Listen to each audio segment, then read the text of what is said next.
자, 이제 오늘은 에베소 이제 중간 부분인 3장으로 들어왔어요. 3장. 근데 에베소 전체 구조를 한번 생각해 보십시다. 1장서부터 몇 장까지 구성되어 있죠? 6장. 6장 잊지 마세요. 짧은 책인데 1장, 2장까지를 지난주 끝냈습니다. 어떤 내용이었는가 하면 바울이 깨달은 어떤 비밀이었어요. 그리고 이제 4, 5, 6장은 어떤 부분인가 하면 그 성도들을 향하여 실천할 실제적인 덕목들을 쭉 부탁 겸 명령어로 기록을 했습니다. 석 장에 걸쳐서. 그러니까 이렇게 이해하면 될 것 같아요. 1장, 2장, 이제 오늘 살펴볼 3장까지는 하나의 골격을 이루었다면 이제 4, 5, 6은 그 골격에 온전한 사람의 모양이 갖추어지도록 하기 위해서 어떤 살을 입혀가는가, 이렇게 크게 구조를 이해하시면 좋아요. 그래서 오늘 3장은 그 중앙 부분에 있는 본문으로서 굉장히 그 양쪽의 역할을 연결하는 중심부가 됩니다. 3장은. 그래서 3장은 집중해서 좀 들을 필요가 있겠고, 왜 집중해서라는 표현을 쓰는가 하면 어려워요. 그래서 오늘 1부 때도 굉장히 설명하느라고 좀 시간을 길게 잡았는데 이제 한번 본문으로 들어가 보도록 하십시다. 이러므로 그리스도 예수의 일로 너희 이방인을 위하여 갇힌 자 된 나 바울이 말하거니와. 자, 여러분, 여기 아주 바울의 평소 어조와는 조금 생경스러운 표현이 나타나요. 자기를 굉장히 강조해요. 나 바울은, 이렇게 돼 있어요. 이게 사실 바울이 자주 쓰는 어투는 아니에요. 바울은 뭐 이런 표현은 자주 했죠. 죄인 중에 괴수, 나는 아무것도 아니로되, 이런 표현을 썼는데 뭔가를 설명하기 위해서 나 바울은 개인의 이야기로 3장이 시작이 돼요. 왜 개인의 이야기로 시작을 할까? 뭘 설명하기 위해서 두 가지입니다. 첫째는 지금 자기가 갇혀 있다는 거예요. 누구를 위해서? 예수 때문에 갇혀 있다는 거예요. 근데 그 목적이 뭐냐? 갇힌 목적이 뭐냐?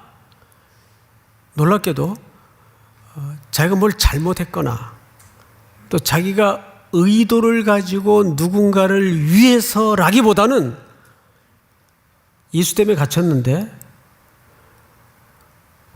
이방인들을 위해서 갇혔다는 사실에 눈을 뜨게 돼요. 사도 바울이. 그러니까 이것은 수동적 깨달음이에요. 왜냐하면 자기가 나 이방인을 위해서 갇혀도 좋아, 이렇게 해서 갇힌 게 아니에요. 이방인들에게 복음을 전하다가 예수의 포로가 되어서 갇혔는데 그 갇힌 것이 알고 보니까 이방인들을 위해서 하나님이 사용하는 고난의 수단이었다고요. 고난이라는 수단이었다고요. 아직은 무슨 말인지 잘 이해가 안 되죠? 그 요지는 이겁니다. 3장을 개인의 이야기로 시작을 했어요. 그래서 자기가 지금 갇혔다고 설명을 합니다. 근데 내가 왜 갇혔지? 결국 예수 때문에 포로가 되어서 갇힌 거예요. 하나님은 예수 그리스도를 통해서 나를 포로로 만들었을 때는 무슨 목적이 있었는가? 알고 보니까 이방인을 향한 목적이 있었다고요. 그 이야기를 이제 2절부터 이렇게 시작을 합니다. 2절을 우리 전체 한번 같이 읽어보십시다. 시작. 너희를 위하여 내게 주신 하나님의 그 은혜의 경륜을 너희가 들었을 터이라. 네, 여기 보시면 그 은혜의 뭐를 너희가 들었다고요? 경륜. 여러분 앞으로 2장 넘겨서 1장 9절을 보세요. 1장 9절. 9절을 보시면 9절은 우리 2부 찬양대원들이 한번 같이 큰 소리로 읽어주시겠습니까? 9절 한 절만 시작. 그 뜻의 비밀을 우리에게 알리신 것이요 그의 기뻐하심을 따라 그리스도 안에서 때가 찬 경륜을 위하여 예정하신 것이니. 네, 여기서도 경륜이라는 말이 나오죠. 오이코노미아. 그런데 9절의 경륜과 3절의 오늘 본문에 나타나는 경륜이 표현은 같은데 말하고자 하는 의도가 달라요. 그러니까 일반 독자들이 성경을 읽다가 이 차이를 구분해내기가 사실 쉽지 않습니다. 자, 1장 9절의 경륜은 하나님의 범우주적인 계획, 하나님의 의도, 이걸 경륜이라고 설명을 했어요. 경륜. 그런데 3장 2절에 그 은혜의 경륜을 너희가 들었다. 이 경륜은 정확하게 자기에게 맡겨진 직분을 얘기합니다. 그러면 여러분, 사도 바울에게 하나님이 맡긴 직분이 뭐예요? 사도직이죠. 그래서 여기서는 직분을 얘기하는 거예요. 좀 좁은 의미에서 직분을 얘기하는 거예요. 그런데 더 놀라운 사실이 뭐냐면 이 부분을 놓치고 지나가서는 안 돼요. 이 개인에 맡겨진 직무와 하나님의 범우주적인 경륜이 다른 문제가 아니라 사실은 같은 맥락의 세 꼭지를 이루고 있단 말이에요. 이런 거죠. 하나님이 제게 삼일교회 담임 목사의 직책을 맡겼어요. 이 직책이 오이코노미아예요. 하나님의 경륜이에요. 그런데 이 경륜이 어디에 소속되어 있는 경륜인가 하면 하나님의 이 우주를 경영하는 경영에 속해 있는 오이코노미아, 직분이라 그 뜻이에요. 표정이 그럴 줄 알았어요. 근데 여러분, 이것은 우리가 인생을 살아가는데 어마어마한 경위를 열어줘요. 여러분, 흔한 예화로 이런 예화 들어보셨죠? 한 사람이 빗자루를 들고 성전 마당을 쓸고 있어요. 그래서 뭐라고 입 밖으로 내뱉는가 하면, 아유, 내가 언제 이 짓 안 하고 사나. 오늘도 세 끼 밥은 먹어야 되니까 그냥 애들 먹여 살려야 되니까 내가 또 오늘도 이 짓 하고 있다. 그러면 그 사람은 정말 리얼 그대로 밥벌이에요. 그렇죠? 밥벌이에요. 그런데 또 한 청소하시는 분은 내가 오늘도 이 하나님의 여기서 녹을 먹고 있지만 여기서 내가 하나님의 거룩한 성전을 봉사하고 있다. 그러니까 이 사람은 그 오이코노미아가 그 직분이 어디에 참여된 직분이에요? 하나님의 범우주적인 경륜 속에 참여된 직분이란 말이에요. 그런데 우리가 이원론주의에 많이 물들어 있어서 세속화와 성스러운 것을 딱 구분해서 세상에 밥벌이 하는 거는 뭐예요? 그건 세상 일이에요.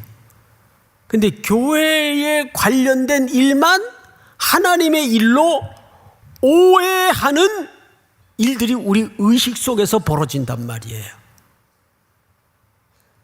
여러분, 그렇지 않아요. 사도 바울은 여기서 그걸 깨달은 거예요. 아, 하나님이 다메섹 언덕에서 내게 맡긴 이 사도라는 직책은 하나님의 범우주적인 경륜 속에 속해 있는 작은 일이었구나. 그러니까 여러분들이 이제 추석 연휴 끝나면 일터로 나가서 또 일을 해야 되겠죠? 근데 그거를 하나님의 일로 하는 경우가 있겠고, 그냥 말 그대로 새끼 밥을 위해서 일하는 경우가 벌어진다는 거죠. 길거리에서 풀빵을 팔더라도 나는 이것이 하나님의 일로 감당이 된다면 그분은 하나님의 경륜 속에 그 일을 하고 있는 거예요. 믿습니까? 그런데 교회 안에서도 마찬가지예요. 아니 뭐 집사 그까지 안 하면 그만이지 뭐. 내가 이 꼴 보고 안 해. 아니라니까요. 그렇게 직분의 경중을 인위적으로 따져가지고 어떤 거는 중요한 일, 어떤 거는 하찮은 일로 여겨서 직분마저도 쉽게 집어던지고 떠나버리고, 야 교회가 뭐 청파동에 3일교회밖에 없냐?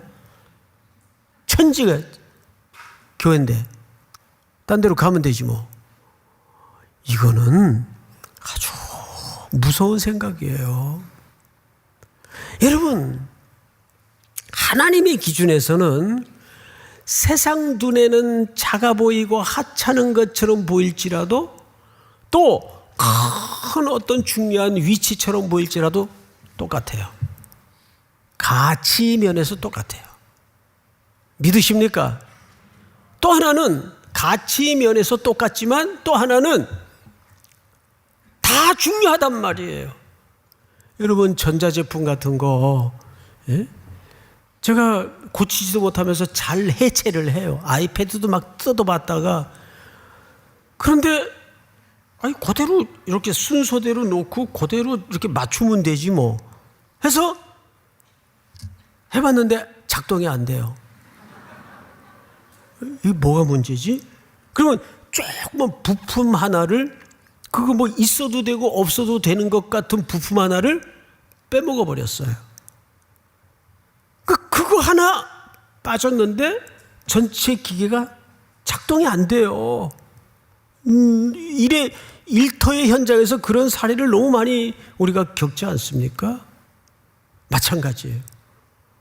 사람도 절대 쓸데없는 사람이 없어요. 제가 지난 월요일 날 출발해서 목요일 날 그 몽골에서 돌아왔어요. 이번 주간에 그 몽골에 전체 선교사님들 수련회를 좀 인도해 달라 그래서 그분들과 한 주간 지냈는데, 아유 저분이 제 몽골 가지고 옳게 선교사 일 할까 걱정되었던 사람이 몇 명 있었어요. 그런데 지금 벌써 10년이 훨씬 지난 상황쯤에서 돌아보니까 너무 사역을 안정스럽게, 물론 그 과정 속에는 엎었다 뒤집었다 뭐 별의별 사연이 많이 발생했는데, 지금쯤 해서 이렇게 대화를 해보니까 아주 사역을 제일 잘하고 있어요. 제일. 그런 거예요. 그러니까 사도 바울이 여기서 말하고자 하는 것은 하나님의 범우주적인 경륜 속에 나에게 맡겨진 직분이라는 것이 귀속되어서 하나님의 어떤 일을 해나간다 그 뜻이에요. 그러니까 여러분, 한 분 한 분의 삶의 목에도 그 직분이에요. 아버지로서의 위치, 직분이에요. 어머니로서의 위치, 인생에 그거보다 장엄하고 엄숙한 직분은 없어요. 아유, 어쩌다 내가 맨날 소뚜껑 운전이나 하고, 이거 언제? 아니요. 그래서 좋은 삶이라는 것은 살아내는 거예요. 그거 잘 살아내셔야 돼요. 자, 2절을 볼까요? 3절을 볼까요? 곧 계시로 내게 비밀을 알게 하신 것은 내가 먼저 간단히 기록함과 같으니. 자, 앞을 좀 보십시다. 여기 두 단어가 나왔어요. 계시라는 단어가 나왔고 비밀이라는 단어가 나왔어요. 자, 그러면 제가 여러분들에게 한번 여쭤볼게요. 계시를 받고 싶으세요? 비밀을 알고 싶으세요? 예? 뭐 쉬쉬쉬쉬 그러지 마시고. 이 둘은 비슷한 맥락이 있는데 다르죠. 이때는 성경이 완성되지 않았을 시기였기 때문에 하나님이 선지자로, 사도로, 꿈으로, 비상한 방법으로 하나님의 뜻을 계시할 수 있었어요. 그래, 지금은 성경이 완전하고 충족히 완성되었기 때문에 잘 들어보십시오. 성경 외에는 다른 계시가 있을 수 없습니다. 뭐 이상한 기도원이나, 제가 모든 기도원이라고 하지 않았어요. 이상한 기도원이라고 그랬어요. 기도원이나 또 이상한 성경을 곡해시켜서 이해하고 있는 분들 가운데 자기가 계시 받았다고 막 그러고 우기고 돌아다니는 분들이, 그리고 백성들을 미혹해 하는 분들이 가끔 있어요. 그런 속고나 그런 것들을 추정해서는 안 됩니다. 바울은 하나님의 계시를 받았어요. 왜? 이때는 성경이 충분히 완성되지 않았을 시기였기 때문에 그 계시를 통해서 바울이 뭘 깨달았다는 거예요? 비밀을 하나 깨달았다는 거예요. 그러니까 계시는 하나의 수단, 하나님이 하나님의 뜻을 전하는 수단이었다면 비밀은 뭐예요? 미스테리온이라는 이 비밀은 그 내용을 말하는 거예요. 내용. 그러니까 우리가 집중해야 될 것은 뭐냐 하면, 이제 우리는 이 계시의 말씀이 있단 말이에요. 이 말씀을 통해서 하나님의 뭘 깨닫기를 기도해야 될까요? 비밀. 할렐루야. 비밀을 깨닫기를 기도해야 돼요. 바울이 그런 하나님의 계시를 통해서 비밀을 하나 알았대요. 궁금하지 않으세요? 근데 전혀 무슨 의욕이 없으시니. 자, 그럼 그 비밀이 뭔가 보십시다. 4절, 그것을 읽으면 내가 그리스도의 비밀을 깨달은 것을 너희가 알 수 있으리라. 5절 다 같이 시작. 이제 그의 거룩한 사도들과 선지자들에게 성령으로 나타내신 것 같이 다른 세대에서는 사람의 아들들에게 알리지 아니하셨으니. 이게 무슨 얘기냐 하면, 이게 좀 어려운데 하나님이 계시라는 방법을 통해서 사도 바울에게 비밀을 깨닫게 했어요. 그 깨닫고 보니까 구약 시대의 사람들에게는 단편적으로 구원을 설명했어요. 구약 시대의 사람들에게는. 그런데 바울이 사도로 경륜을 받아서 직분을 받아서 비밀을 깨달았는데 그거보다 훨씬 놀라운 내용이 이 비밀 속에 담아져 있더라고요. 그 내용이 뭐냐면, 여러분, 구약의 성도들은 구원을 이렇게 이해했어요. 유대인에게만 구원을 하나님이 주셨는데 이방인들이 구원을 받는 방법이 있어요. 이게 구약 사람들의 이해였습니다. 예를 들면 출애굽할 때 출애굽한 사람들 중에 이방인들이 섞여 있었어요? 전혀 한 명도 없었어요. 섞여 있었단 말이에요. 그래서 구약에도 이방인들이 구원받는 기록들이 나와요. 창세기 12장에도 보면 모든 민족이 너로 인하여 복을 받으리라. 그 구원을 얘기하는 거거든요. 근데 어떻게 구원을 받냐? 이렇게 이해를 가졌단 말이에요. 이사야서를 보십시다. 아모스의 아들 이사야가 받은 바 유다와 예루살렘에 관한 말씀이라. 유다와 예루살렘에 관한 이야기예요. 말이래 여호와의 전에 산이 모든 산 꼭대기에 설 것이요 모든 작은 산 위에 뛰어나리니 만방이 그리로 나갈 것이라 모여들 것이라. 이게 무슨 얘기냐면 구약 성도들의 구원에 관한 이해였어요. 이방인들이 구원을 얻으려면 예루살렘 성전으로 나와야 된다는 거예요. 들어가야 된다는 거예요. 다음 절 시작. 많은 백성이 가며 이르기를 오라 우리가 여호와의 산에 오르며 야곱의 하나님의 전에 이르자. 그가 그의 길을 우리에게 가르치실 것이라. 우리가 그 길로 행하리라 하리니 이는 율법이 시온에서부터 나올 것이요 여호와의 말씀이 예루살렘에서부터 나올 것임이니라. 여기서 말하고자 하는 바는 두 가지예요. 먼저 예루살렘 성전으로 시온산으로 이방인들이 나와야 돼요. 그리고 그 성전에서 선포되는 말씀을 듣고 지켜야 구원을 얻는다고 구약 성도들은 이해를 가졌다 그 말이에요. 4절 같이 한번 읽을까요? 시작.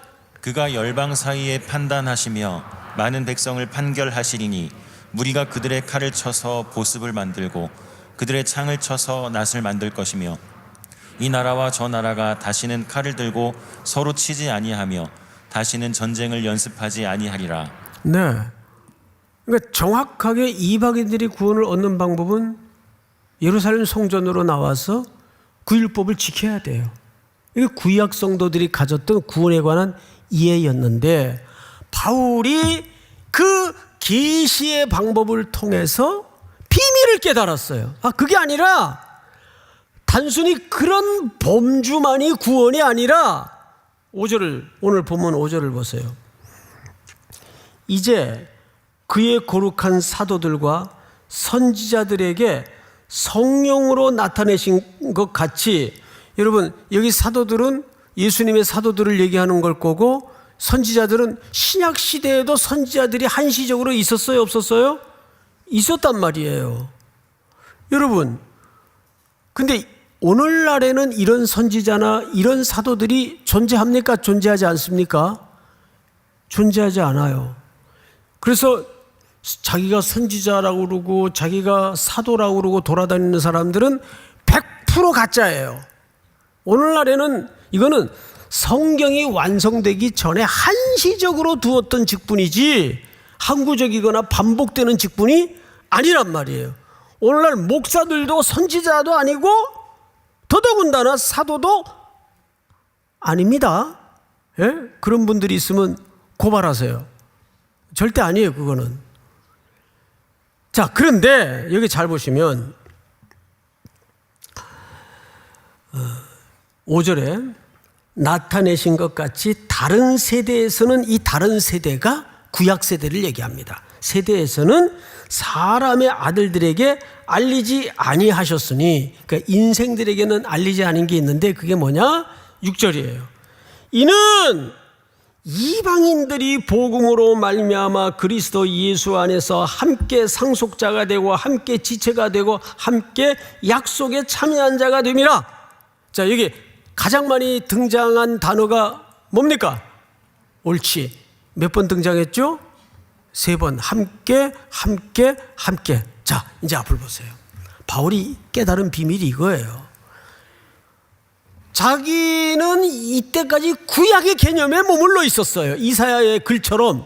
그런데 계시의 방법을 통해서 비밀을 깨달았는데 그게 아니라 이제는 그리스도 예수 안에서는 이방인도 유대인도 담이 무너졌고 더더군다나 그들이 보이는 성전인 예루살렘 성전에 나와야 구원을 얻는 게 아니라 오히려 그리스도의 복음이 땅끝까지 전파되고 흘러가서 그들이 함께 유업을 입을 자가 되었고 함께 상속자가 되었고 함께 그리스도와 한 지체가 되었더라 그 말이에요.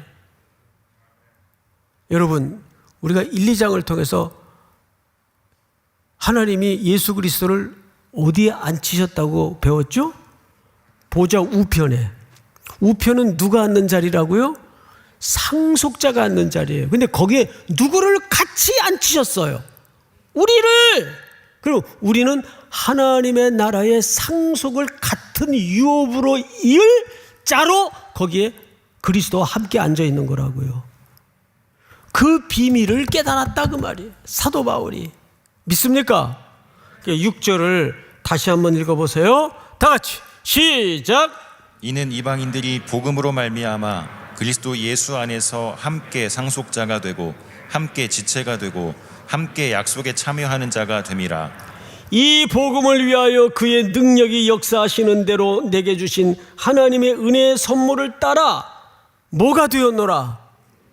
여기 일꾼이 되었다는 이 일꾼이라는 직책을 뭘로 설명해줘? 하나님의 뭘로 설명해요? 선물! 이건 많은 분들이 오해를 하는 게 교회 장로 정도 하려면 좀 재력도 있어야 되고 또 기도도 많이 해야 되고 그리고 목사 정도 하려면 일단 새벽 기도는 평생 그건 엎어놓은 거고 진짜 새벽 기도 힘들어서 목사 그만두는 사람들이 있었대요. 새벽 기도가 힘들죠. 평생 새벽 4시에 일어나서 절 같은 데는 그 낮잠 자는 시간도 준다 그래요. 근데 우리는 낮잠 자는 시간이 없잖아요. 그래서 목회자라는 직책은 출퇴근이 없어요. 24시간 목회 현장에 있는 거예요. 쉽게 얘기하면. 출퇴근이 어디 있어요? 저도 평생에 출퇴근이 없었어요. 그 정도 실력은 돼야 목사하는 거 아닌가? 아니에요. 다 여러분들이 속고 있는 거예요. 선교사, 목사, 주의 일꾼 되는 사람들 보면 되게 변변한 사람이 없어요. 아유, 겸손까지 하셔. 진짜예요. 진짜. 에? 변변한 사람이 없어요. 속을 알고 보면. 왜 하나님이 그런 사람들을 들고 뽑으셨을까? 이유는 딱 하나밖에 없어요. 선교도 교회도 하나님이 하신다는 걸 드러내기 위해서입니다. 사도행전 13장에 보면 안디옥 교회에서 처음으로 선교사를 파송하죠. 그런데 성령으로 기도하고 뽑혔는데 하나님이 누구를 세웠어요? 바나바와 아직 검증도 잘 안 된 사울을 세웠어요. 여러분, 바나바는 안디옥 교회 담임 목사격이에요. 이 사람 없으면 지금 안 돼요, 인간적으로는. 근데 하나님이 뽑아내요. 교회가 얼마나 충격이었겠어요. 바나바 없으면 안 되는데 왜 안 돼? 교회는 누가 하는 거라고요? 하나님이 주인이라는 걸 설명하는 거예요. 이 교회, 안디옥 교회에. 사울은 뭐예요? 앞으로 이 사람을 통해 선교를 해야 되는데 사울은 그 당시에 검증도 안 된 사람이에요. 엊그제까지만 해도 예수 핍박하고 예수 믿는 사람들 잡아 죽이던 사람인데 사울이 뽑힌 거예요. 그러니까 1세기 때는 초대교회 사울이 아직도 검증이 안 된 인물이라 어떤 눈초리였는가 하면 저 사람 회심했대는데 그 말이 안 되잖아. 엊그제만 해도 예수 믿는 사람들 잡아 죽이려고 다메섹까지 쫓아갔던 사람인데 하루아침에 사람이 이렇게 변해? 저 혹시 엑스맨 아니야? 실지. 그래서 다소에 숨어 있었어요. 초대교회가 받아주질 않아가지고. 그런데 사울을 뽑은 거예요, 하나님께서. 왜? 선교? 사울? 걱정되지? 걱정하지 마라. 선교도 내가 한다. 믿습니까? 일꾼이라는 게 왜 선물이라고 얘기하냐 하면 그 사람들이 일꾼 될 조건과 자격이 있어서가 아니라 뭐예요? 내가 한다는 걸 드러내기 위해서 정말 불안한 사람들을, 그래서 목사님들 눈빛을 보면 다 임재범 노래가 생각이 나는 거예요.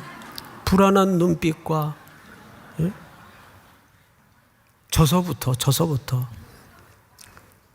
근데 그런 사람들을 통해서 하나님은 또 하나님의 일을 해나가세요? 안 해나가세요? 해나간단 말이죠. 그럼 마지막으로 오늘 설교 제목이 뭡니까? 환난의 영광이에요. 영광은 뭐가 영광이죠? 이방인들에게 영광은 뭐예요? 구원의 복음과 예수 그리스도 안에서 하늘의 유업을 같이 이을 지체가 되었고 상속자가 된 게 이방인들에게는 영광, 그 이상 영광이 어디 있겠어요? 그런데 오늘 저 목사님이 왜 저러시나? 여러분, 이 3장에 담아진 내용이 너무 어마어마해서 그래요. 그런데 하나님은 그 구원의 확대를 한 검증되지 않는 사도의 고난과 환난의 방법을 통해서 확장해 나가신다는데 비밀이 있었던 거죠. 하나님은 바울로 이제 구원 내가 해줬으니까 너 하고 싶은 일 뭐든지 해봐, 이렇게 하질 않았어요. 감옥에 집어넣고 사도행전 16장에 보면 바울은 저 자기 동족들 많이 흩어져 사는 아시아에서 복음을 전하려고 애썼어요. 힘썼어요. 분투했어요. 성령님이 2번씩 틀어막죠. 그러자 사도 바울이 떠밀려 하나님의 끌려서 간 데가 마게도냐 첫성 빌립보예요. 거기 가서 복음 전하다가 무지무지하게 맞아요. 끌려가서 엄청 맞아요. 그리고 마지막에 감옥에 들어가죠. 근데 거기에서 여러분, 살점이 떨어져 나가는 매질을 하루 종일 당했다면 제정신이 아니에요. 거기서 그가 하나님께 신라를 데리고 감옥에 같이 갇혀서 기도를 합니다. 기도를 하다가 어떤 하나님의 경의에 눈이 열어지면서 찬송이 터져요. 기도하고 찬송했다 그랬어요. 근데 그 소리를 감옥에 있는 죄수들이 조용히 들어요. 그리고 그 죄수들의 입에서 터져나온 고백이 뭐죠? 우리가 어떻게 하여야 구원을 얻을 수 있겠습니까? 바울이 여기서 왜 찬송했을까요? 하도 맞아서 정신이 혼미해졌나요? 아니에요. 아니, 여기 내가 오고 싶어서 온 데도 아니고 성령께서 강권적으로 마게도냐 환상을 보내셔서까지 밀어붙여 순종해서 온 땅인데 매 맞고 갇히고 그랬단 말이에요. 처음에는 그 감옥 안에서 얼마나 절규를 했을까요? 하나님! 이러려고 나 여기 보냈습니까? 이게 뭐예요? 그러다가 왜 찬송이 터졌을까요? 뭘 본 거예요? 뭘 깨달은 거예요? 하나님의 이 구원은 어디를 향하고 있구나? 로마의 심장부와 이방인을 향하고 있구나. 그 하나님의 아주 명징한, 흔들릴 수 없고 흐릿할 수 없는 분명한 하나님의 계획에 마주하자. 매맞은 거, 고통, 내 개인적인 환난이 그들에게 영광이 된다는 사실을 깨달았어요. 여러분, 이게 삶의 질서예요. 여러분, 로마서 14장에 보면 이런 말씀이 있어요. 띄워주세요. 우리 중에 누구든지 자기를 위하여 사는 자가 없고 자기를 위하여 죽는 자도 없도다. 우리가 살아도 주를 위하여 살고 죽어도 주를 위하여 죽나니 그러므로 사나 죽으나 우리가 주의 것이로다. 사람들은 열심히 자기 자식 위해서, 자기 위해서 사는 것 같죠? 여기 많은 회장님들, 사장님들 다 직원들 벌어먹이잖아요. 여러분, 그게 하나님이 이 인생과 세상을 설계하신 중요한 질서입니다. 예? 우리는 열심히 나를 위해 사는 것 같지만 나를 위해 사는 사람이 없다고요. 우리 중에 누구든지 자기를 위해 사는 자가 없고 자기를 위해 죽는 자도 없도다. 그러니까 내 것이 남에게 나누어지는 것에 대해서 아까워할 필요 없어요. 그러니까 어느 글에 보니까 가장 건강한 나라는 어떤 나라냐? 청년과 노년이 어울려 조화로울 수 있는 나라가 가장 건강한 나라라는 거죠. 우리가 어머니 뱃속에서 응애하고 태어나서 다 남의 손에서 도움을 받고 재구실 할 때까지 인간이 얼마나 피조물 가운데 제일 오래 걸리잖아요. 그 사람 구실할 때까지 얼마나 오래 걸려요. 그러면 거기 가기까지 짐으로 간 사람이 있나요? 다 누군가의 도움과 보살핌을 통해서. 그러면 그것이 또 순환돼야 될까요? 그걸로 끝나야 될까요? 예. 그냥 이제 재구실하면서 열심히 사는 것 같지만 또 단 남을 위해 살아요.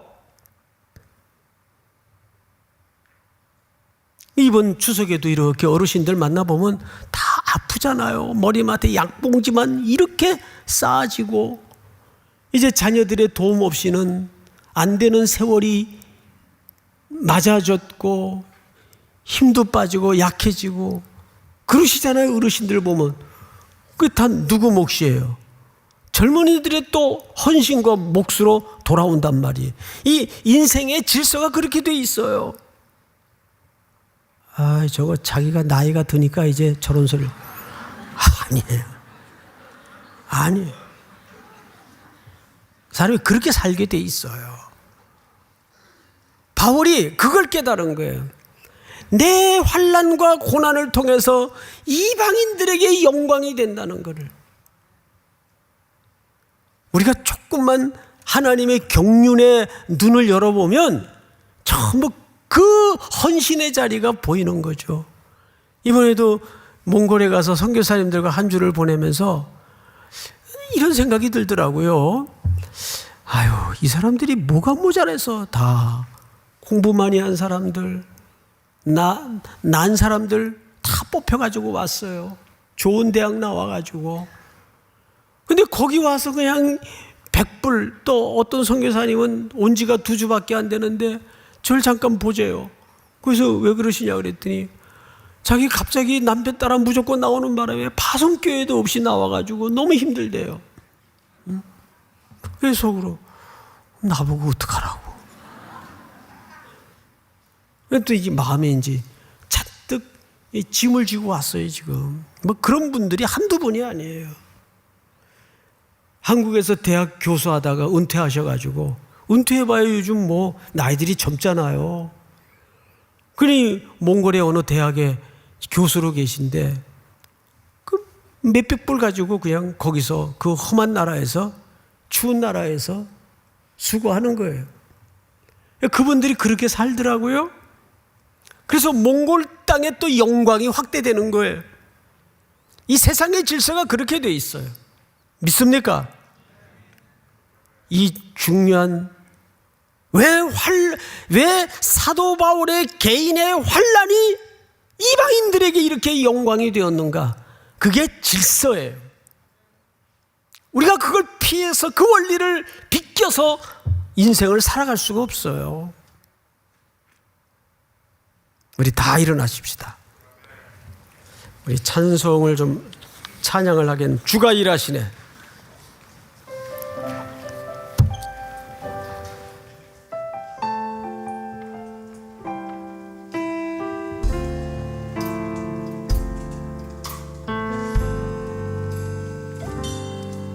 날이 저물어 갈 때, 빈들에서 걸을 때, 그때가 하나님의 때.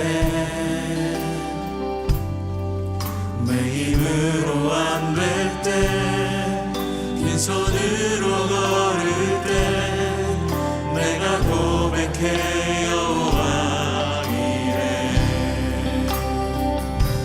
주가 일하시네 주가 일하시네 주께 아끼지 않는 자에게 주가 일하시네 주가 일하시네 신뢰하며 걷는 자에게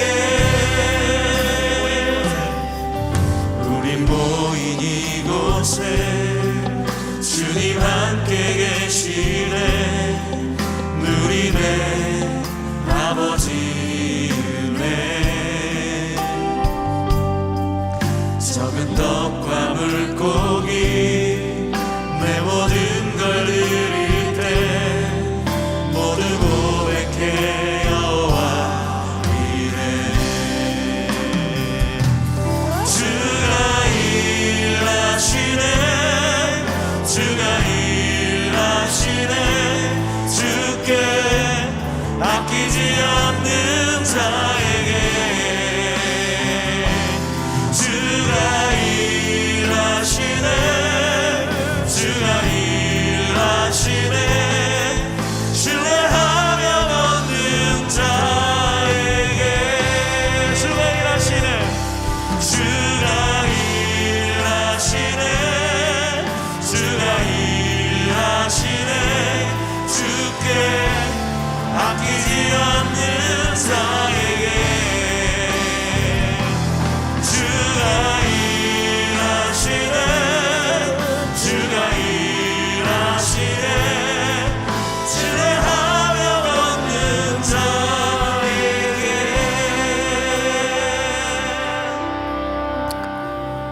가장 부유한 분으로 가장 낮은 곳으로 내리셔서 우리에게 하늘의 유업을 함께 상속받을 자로 불러주시고 우리에게 더 없는 영광으로 더 씌워주심을 진심으로 감사합니다. 그 그리스도의 삶의 원리가 교회의 생존의 원리가 되게 하시고 모든 성도들에게 살아가는 이유가 되게 하여 주시옵소서. 지금은 우리 구주 예수 그리스도의 은혜와 하나님 아버지의 사랑과 성령님의 교통하심이 머리 숙여 경배를 드리는 사랑하고 사랑하고 사랑하는 귀한 3일의 청년들, 성도들, 해외 군에 출타 있는 가족들, 복중의 생명까지 영원토록 함께 있을지어다. 아멘.